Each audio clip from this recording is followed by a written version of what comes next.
So hello students, what's up. I hope you are doing well. So आज की इस video में हम डिस्कस करने वाले हैं क्लास 6 साइंस के chapter number 5 separation of substances के important question answers.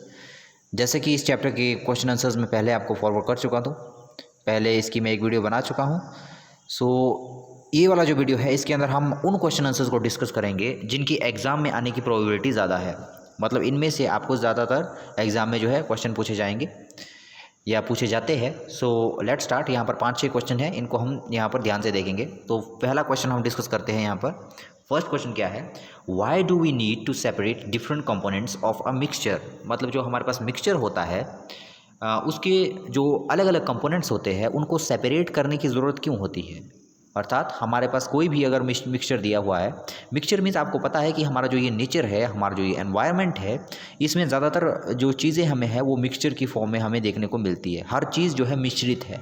For example आप जैसे चावल बनाते हो तो चावल जो आप पहले चावल को लेते हो तो वो जो प्योर फॉर्म में नहीं होता, उसमें भी कई तरह के कंकड़ पत्थर होता है, तो वो भी एक फॉर्म से एक तरह से हमारे पास मिक्सचर है। ठीक है ना। जैसे आप चाय बना रहे हो तो चाय में क्या है, चाय बन जाएगी, उसमें आपने चाय पत्ती डाली हुई है, तो बहुत सारे कंपोनेंट आपने उसमें डाले हो, तो वो भी एक मिक्सचर ही है। मतलब जो मिक्सचर होता है हमारे पास वो सिर्फ ऐसा नहीं कि जो लिक्विड होते हैं हमारे पास सिर्फ उसकी वो मिक्सचर कहते हैं। मिक्सचर मतलब सॉलिड फॉर्म में भी हो सकता है। सो जैसे आपके पास मिट्टी है, मिट्टी से मिट्टी और पत्थर, वो भी क्या है, एक मिक्सचर ही है, क्योंकि मिट्टी पत्थर सब कुछ उसके अंदर मिला हुआ है। तो उसके जो कंपोनेंट्स होते हैं उनको सेपरेट करने की ज़रूरत होती है। मतलब कंपोनेंट मतलब भाग, भाग मीन्स जिनसे मिलके वो मिक्सचर बना हुआ होता है। ठीक है। तो उस मिक्सचर के जो भाग होते हैं उनको सेपरेट करने की ज़रूरत क्यों होती है, मतलब उनको अलग अलग करने की ज़रूरत क्यों होती है। तो यहाँ पर हम इसको देखेंगे।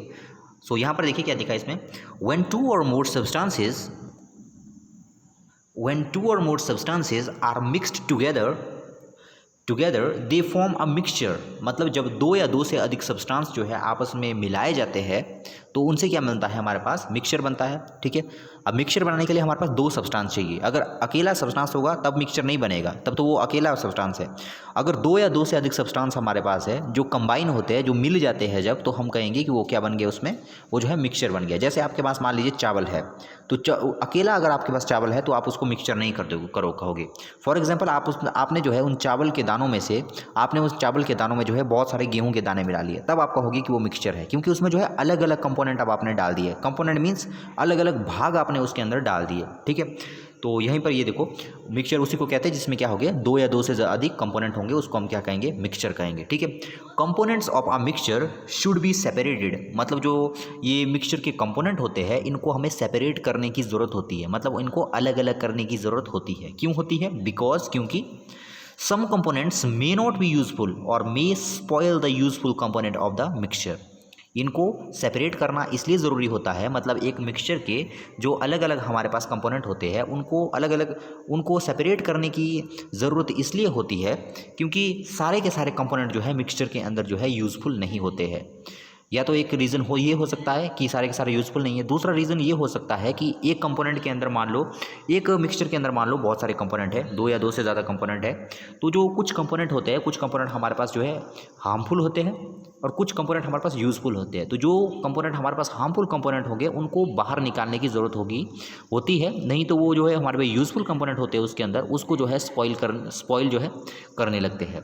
तो ये इसका रीज़न है, क्योंकि जो है कुछ कंपोनेंट हमारे पास कैसे होंगे, उनका कोई यूज़ नहीं होगा, वो हार्मफुल हो सकते हैं। ठीक है। इसलिए उनको जो है पहले वाले कंपोनेंट से जो है सेपरेट करना पड़ता है। फॉर एग्जांपल जैसे फ्लोर होगी, जैसे आटा हो गया, आटे को पहले गूंदने से पहले क्या किया जाता है, उसको छाना जाता है। छानने से क्या होता है, छानने से जो मोटे पार्टिकल्स होते हैं, ठीक है, आटे को छोड़कर जो मोटे पार्टिकल्स होते हैं वो ऊपर रह जाते हैं। अगर आप छानोगे नहीं तो क्या होगा, तो जो आपकी जो बाद में रोटी बनेगी वो उतनी ठीक नहीं बनेगी, उसमें बहुत सारी इम्प्योरिटीज़ होंगी। ठीक है ना। तो इसलिए क्या किया जाता है, उसके कंपोनेंट्स को सेपरेट किया जाता है। सेपरेट इसलिए किया जाता है ताकि जो उसका जो यूज़फुल कंपोनेंट होता है उसका सही तरीके से जो है यूज़ किया जा सके, है ना। सेकंड चलते हैं सेकंड क्वेश्चन की ओर। सेकंड क्वेश्चन क्या कहता है, what is winnowing, where is it used. मतलब विनोइंग हम किसको कहते हैं और इसको कहाँ पर यूज़ किया जाता है, ये हम चैप्टर के अंदर अच्छी तरीके से पढ़ चुके हैं। The method of separating the waste components from a mixture is called winnowing. अब ये तो आपको पता लग गया कि जो मिक्सचर होता है उसके अंदर अलग अलग टाइप के हमारे पास क्या होंगे, कंपोनेंट होंगे। ठीक है। और इन कंपोनेंट को जो है सेपरेट करने की हमें ज़रूरत होती है। ठीक है। अब जो है एक मिक्सचर के कंपोनेंट को सेपरेट करने के, मतलब एक हमारे पास मिक्सचर दिया हुआ है, उसके जो कंपोनेंट है ना उनको अगर हमने अलग अलग करना है तो इसके लिए हमारे पास बहुत सारे मेथड है। विनोइंग है, सीविंग है, ठीक है, चैप्टर के अंदर हमने देखा था। यहाँ पर हम पर्टिकुलरली एक एक देखेंगे। तो पहला जो मेथड है उसमें विनोइंग, तो आपको पहला ही मेथड पूछा है कि विनोइंग क्या है। अब विनोइंग आपको पता है कि विनोइंग जो है एक मेथड है जिसके द्वारा हम जो है एक मिक्सचर के कंपोनेंट को सेपरेट करते हैं। मतलब एक मिक्सचर के जो अलग अलग भाग होते हैं जिनसे मिलके वो मिक्सचर बना हुआ होता है, उसके जो कंपोनेंट है उनको जो है हम इस मेथड के द्वारा जो है अलग अलग कर सकते हैं, ठीक है। लेकिन इसके लिए क्या ज़रूरी है, ये मेथड जो है तभी प्रभावशाली होता है, ये मेथड जो है तभी इफेक्टिव होगा जब एक कंपोनेंट तो काफ़ी भारी होगा और दूसरा कंपोनेंट काफ़ी हल्का होगा, ठीक है। इसके लिए ये कंडीशन है, जैसे एक कंपोनेंट हमारे पास है ना, एक भारी होना चाहिए और एक हल्का होना चाहिए। अगर हमारे पास ऐसी कंडीशन बन रही है, मगर अगर हमारे पास मिक्सचर के अंदर एक हैवी पार्टिकल है और एक लाइट पार्टिकल है, तब हम इस मेथड का यूज़ कर सकते हैं, ठीक है। तो यहाँ पर देखो क्या लिखा है, the method of separating the waste components from a mixture is called winnowing. ये तो सिंपल एक मेथड ही है, ठीक है। यहाँ पर देख लो, इसमें इसका यूज़ क्या है, विनोइंग का यूज़ क्या है। This method is use to separate grains from husk, ठीक है। इसका यूज़ हम कहाँ पर करते हैं, इसका यूज़ हम जो है ग्रेन्स को जो है हस्क पार्टिकल से जो है अलग करने के लिए करते हैं, ठीक है। मीन्स क्या, हस्क मतलब क्या होता है, हस्क मतलब जो जैसे ग्रेन मतलब दाने, जो अनाज के जो दाने होते हैं उनको कह रहे हैं ग्रेन यहाँ पर, ठीक है। हस्क पार्टिकल का मतलब होता है, जैसे मान लो जब हमारे पास फसल होती है, इस तरह से जो फसल होती है हमारे पास, जब हम इसको काटते हैं तो क्या काट के रखते हैं, ठीक है। काट के रखने के बाद इसको क्या करते हैं, हम थ्रेशर के अंदर डालते हैं। थ्रेशर में क्या हो जाता है, दाने दाने अलग हो जाते हैं और ये जो डंडियां हैं ये कट के जो है एक तरफ को चली जाती है। लेकिन आपने ऑब्जर्व किया होगा, ये जो दाने होते हैं उसके बीच में थोड़ा थोड़ा जो है इन डंडियों के भी थोड़े थोड़े अमाउंट यहाँ पर होते हैं। मतलब इन डंडियों का थोड़ा थोड़ा यहाँ पर क्या हो गया, थोड़े थोड़े पार्टिकल इन डंडियों के भी हो गए, ठीक है। इसलिए यहाँ पर देखो हमारे पास तो मिक्सचर बन गया, यहाँ पर हमारे पास प्योर ग्रेन नहीं है, यहाँ पर हमारे पास मिक्सचर बन गया, क्योंकि यहाँ जो इन डंडियों का जो छोटा मोटा कचरा था ना, वो भी इन पार्टिकल्स के साथ आ गया थोड़ा थोड़ा, ठीक है। अब ये मिक्सचर बन गया। अब यहाँ पर देखो कंडीशन कैसी हो रही है, यहाँ पर कंडीशन ऐसी हो रही है, कुछ पार्टिकल तो यहाँ पर भारी है, फॉर एग्जाम्पल जो दाने हैं वो थोड़े भारी है, जबकि जो ये हमारे पास ये जो इम्प्यूरिटीज़ है, ये जो डंडी थी, इस पौधे की जो डंडी थी, इसके कटने के बाद थोड़े थोड़े हमारे पास पार्टिकल आ गए थे, ये हमारे पास हल्के है, ठीक है। अब देखो वो कंडीशन हो गई। अब इसको क्या किया जाता है, आपने गांव में देखा होगा, ज़्यादातर औरतें करती है, ठीक है। ज़्यादातर क्या करेंगे, इस तरह से जो है क्या किया जाता है, जैसे इस तरह से आपने देखा होगा, इस तरह से देखो, इस तरह से कंटेनर लिया होता है, उसके अंदर दाने लिए होते हैं, ठीक है। और क्या किया जाता है, हवा में जो है इस तरह से उछाला जाता है इन दानों को, ठीक है। उससे क्या किया जाता है, हवा से उछाल के जो है नीचे फेंके जाते हैं दाने। उससे क्या हो जाता है, ये दाने तो एक जगह बैठ जाते हैं, इस तरह से दाने एक जगह बैठ जाएंगे, ठीक, क्योंकि दाने भारी थे इसलिए वो नीचे बैठ जाएंगे। और जो पार्टिकल थे, जो मतलब हस्क के पार्टिकल थे, वो जो है उड़ के इस तरह से साइड हो जाएंगे, इस तरह से वो साइड में चले जाएंगे। ये उड़ गए, क्यों उड़ गए ये, क्योंकि ये हल्के थे, जबकि ग्रेन्स कैसे थे, हमारे भारी थे, इसलिए वो जो है नीचे बैठ गए, ठीक है। तो यहाँ पर हम देख सकते हैं, this method is use to separate grains from husk. इस तरह से हमने देखा कि किस तरह से हम ग्रेन्स को जो है हस्क पार्टिकल्स से अलग कर सकते हैं।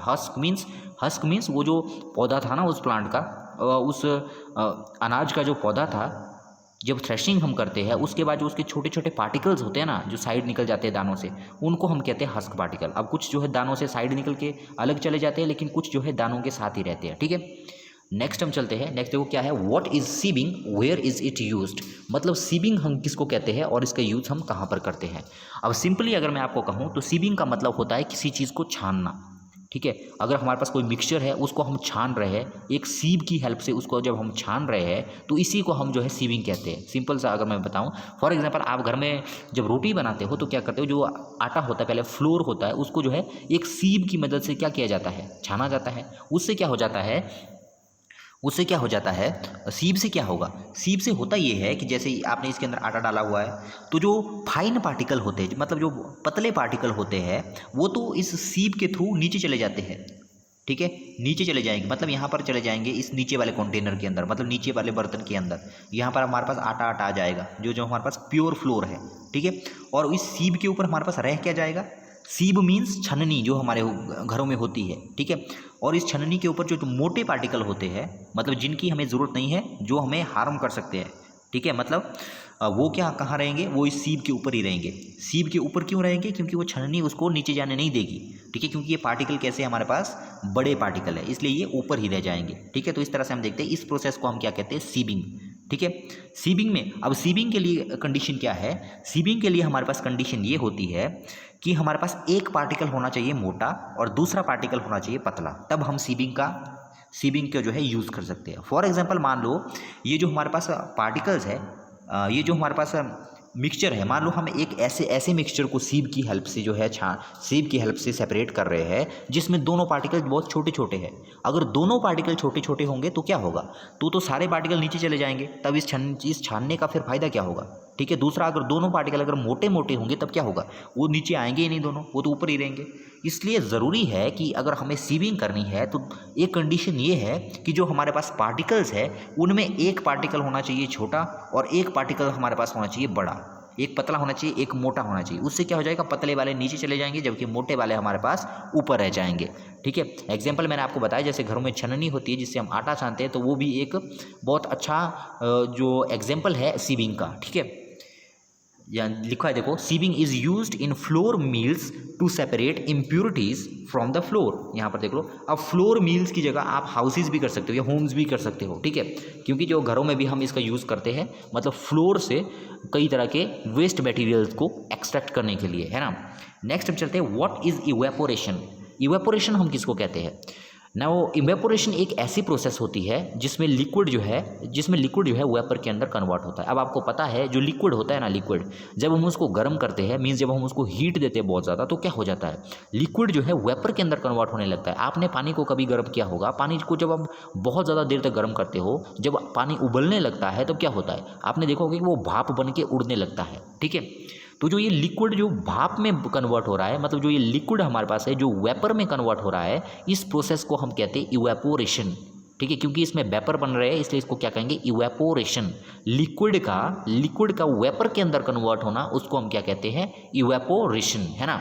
नेक्स्ट हम चलेंगे, नेक्स्ट देखो, व्हाट इज़ कंडेंसेशन। अब कंडेंसेशन इसको किसको कहेंगे हम, ठीक है, कंडेंसेशन हम किसको कहेंगे। अब मैं आपको एक एग्जांपल बताता हूँ। फॉर एग्जांपल आपने मान लो गैस के ऊपर एक बर्तन चढ़ाया हुआ है, फ्राइंग पैन आपने चढ़ाया हुआ है, उसके अंदर आपने पानी रखा था। ठीक है, अब मान लो आपने चलो आपने गर्म किया उसको। ठीक है, जब आप गर्म करोगे तो क्या होगा, जब आप काफ़ी देर तक उसको गर्म करोगे तो पानी जो है उबलने लगेगा। जब उबलने लगेगा वो, तो जो उसकी जो वाटर है वो लिक्विड के अंदर कन्वर्ट होने लगेगा, मतलब भाप के अंदर कन्वर्ट होने लगेगा। ये जो प्रोसेस हुई इसको हम कहते हैं इवेपोरेशन। ठीक है, यहाँ तक आपको पता लग गया, इसको हम क्या कहेंगे, इवेपोरेशन। अब आपने क्या करना है, वो जो आपने कंटेनर रखा था उसके ऊपर आपने ढक्कन लगा देना है अब। ठीक है, जब आप उस फ्राइंग पैन के ऊपर ढक्कन लगाओगे ना, उसके बाद आपने फिर से उसको हीट देते रहना है। अब कुछ देर के बाद जब आप उस ढक्कन को हटाओगे तो आप क्या देखोगे कि जो फ्राइंग पैन का जो ढक्कन है ना, उसके ऊपर जो है छोटी छोटी बूंदें ले रहती है, पानी की बूंदें उसके ऊपर लटक रही होती है। ठीक है, तो वो क्या होता है, वो जो प्रोसेस हुई उसको हम कहते हैं कंडेंसेशन। मतलब कंडेंसेशन एक ऐसी प्रोसेस होती है जिसमें जो वेपर होते हैं वो लिक्विड में कन्वर्ट हो जाते हैं, मतलब वेपर का लिक्विड में कन्वर्ट होना, उसको हम क्या कहते हैं, कंडेंसेशन। ठीक है, फॉर एग्जांपल इस तरह से मैं आपको बता रहा था, ये फ्राइंग पैन है। ठीक है, इस तरह से जब पानी जो भाप बन के उड़ रहा है ये पानी, ठीक है, इस तरह से वेपर जब इसके बन रहे हैं तभी हम कहेंगे इवेपोरेशन, हम कहेंगे कि इवेपोरेशन हो रहा है। ठीक है, अगर ये वेपर जो है लिक्विड के अंदर फिर से कन्वर्ट हो जाए तो उसको हम कहेंगे कंडेंसेशन। अब कैसे होगा ये मैंने आपको कहा, अगर आपने इसके ऊपर ढक्कन लगा दिया, अगर मान लो आपने इसके ऊपर कंटेनर के ऊपर ढक्कन लगा दिया तो क्या होगा, वो वेपर जो है इस ढक्कन के पास आएगा और इस ढक्कन के पास आने के बाद वो जो है लिक्विड में कन्वर्ट हो जाएगा। अब देखो क्या हो रहा है, पहले वाले का उल्टा हो रहा था। पहले क्या हो रहा था, लिक्विड से वेपर बन रहा था, अब क्या हो रहा है, वेपर से लिक्विड बन रहा है। अगर जो है हमारे पास लिक्विड से वेपर बनेगा तब हम कहेंगे इवेपोरेशन हो रहा है। अगर हमारे पास जो है अगर हमारे पास जो है लिक्विड से अगर वेपर बनेगा, थोड़ा गलत बोलिए शायद, अगर हमारे पास जो है लिक्विड से अगर वेपर बन गया तब हम कहेंगे क्या हो रहा है, इवेपोरेशन हो गया। अगर हमारे पास जो है वेपर से लिक्विड बन गया, मतलब भाप से अगर हमारे पास पानी बन रहा है तो हम कहेंगे कंडेंसेशन हो रहा है। ठीक है, नेक्स्ट हम देखते हैं, right various method of separation of components from their mixture. अब मैंने आपको कहा कि मिक्सचर जो है अलग अलग टाइप के होते हैं, हमारे जो सारा का सारा एनवायरनमेंट है वो मिक्सचर से भरा पड़ा हुआ है। ठीक है, तो आपको कुछ मेथड सुझाने हैं जिसकी हेल्प से आप जो है सेपरेशन कर सकते हो इन मिक्सचर के अंदर। कौन कौन से मेथड है मिक्सचर को सेपरेट करने के लिए, अभी हम यहाँ पर देखें चैप्टर के अंदर भी हमने डिस्कस किया था। अभी यहाँ पर हमने सारे तो डिस्कस नहीं किया, वो हमने चैप्टर में डिस्कस किए थे, और जो क्वेश्चन आंसर हमने डिस्कस किए थे वहाँ पर किए। ये हम वो वाले क्वेश्चन डिस्कस कर रहे हैं जो पेपर में आ सकते हैं, ठीक है। तो यहाँ पर देखो कुछ मेथड कौन कौन से हैं इंपॉर्टेंट मेथड। फर्स्ट हमारे पास है हैंड पिकिंग। हैंड पिकिंग का मतलब तो सीधा हो गया, मतलब आपके पास मान लो कोई सॉल्यूशन, कोई हमारा आपके पास मिक्सचर दिया हुआ है, उसमें से अगर आप हाथ की हेल्प से ही उसमें से इम्प्योरिटी को बाहर निकाल रहे हो तो उसको आप कहेंगे hand picking method. For example चावल को जब आप क्या करोगे, चावल से जब आप गंदगी को हटाते हो तो वो हैंड पिकिंग मेथड है, क्योंकि उसमें आप क्या करते हो, चावल के दानों में से जो कंकड़ पत्थर हो गए उनको हाथ से जो है सेपरेट करते हो, अपने हैंड से सेपरेट करते हो, इसलिए उसको कहेंगे हैंड पिकिंग, ठीक है। फर्स्ट मेथड ये था। दूसरा हमारे पास है थ्रेशिंग। अब थ्रेशिंग भी देखो एक सेपरेशन का ही मेथड है, क्योंकि जब हमने अनाज को काटा तब जो हमारे पास डंडी थी अनाज की, तो उसमें क्या था, उसमें एक तो नीचे पौधा था उस अनाज का, और उसके ऊपर उसके दाने लगे हुए थे, तो इसलिए ज़रूरत थी कि उस पौधे में से दाने को अलग कर दिया जाए और उस पौधे को अलग कर दिया जाए। तो यहाँ पर भी हमें सेपरेशन की ज़रूरत थी। हमने क्या किया, उसके लिए थ्रेशिंग की। अब थ्रेशिंग में भी देखो सेपरेट हो रहा है, हस्क पार्टिकल अलग जा रहे हैं, जबकि हमारे पास जो अनाज के दाने थे वो अलग जा रहे हैं। तो ये भी एक जो है सेपरेशन का मेथड है। तीसरा हमारे पास था विनोइंग। विनोइंग हमने पीछे डिस्कस कर लिया अभी, ठीक है। फोर्थ हमारे पास आ गया सेडिमेंटेशन।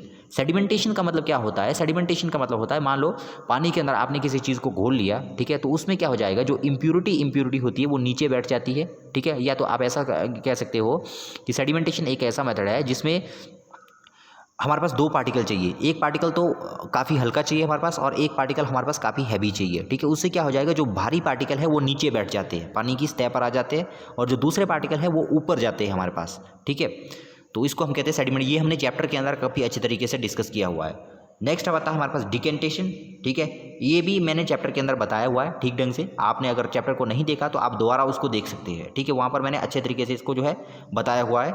सिक्स्थ हमारे पास आता है फिल्ट्रेशन। ये जो तीन मेथड हमारे पास है, ये आपने चैप्टर जो पहले वाली वीडियो थी क्वेश्चन आंसर्स की, वहाँ से इसको डिस्कस करना है, वहाँ से इसको आपने देख लेना है।